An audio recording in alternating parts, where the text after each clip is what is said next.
Tentative de viol, agression sexuelle, 7 chefs d'accusation ont été retenus contre Dominique Strauss-Kahn. Des faits passibles de 74 ans de prison aux États-Unis. Il s'agit, en droit américain, d'accusations d'une extrême gravité. Selon la chambre d'accusation, les preuves confirment l'occurrence d'actes sexuels non consentis.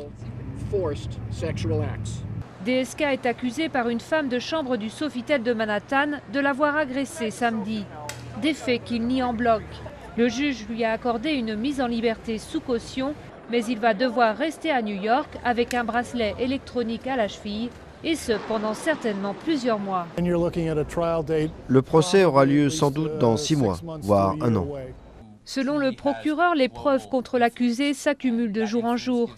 Les résultats des tests ADN n'ont pas été publiés. S'il y a eu rapport sexuel, était-il consenti? Ceci pourrait bien être la question du procès. Dans une affaire comme celle-là, le témoignage de la victime est presque toujours la pièce la plus importante du dossier. Si le jury croit la victime, s'il croit qu'elle dit la vérité, qu'elle n'a aucune raison de mentir, alors il y a de fortes chances pour qu'il déclare l'accusé coupable. Si ça ne semble pas être son intention pour l'instant, l'ex-directeur du FMI pourrait aussi décider de plaider coupable, reconnaître sa culpabilité en échange d'une négociation pour réduire la peine. Mais dans ce cas, il n'échapperait pas à la prison.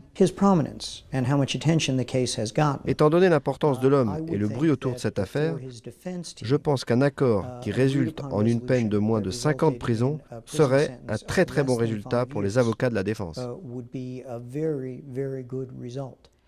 L'affaire est donc loin d'être terminée pour DSK, qui n'a désormais pratiquement aucune chance de pouvoir se présenter à temps pour la présidentielle française de 2012.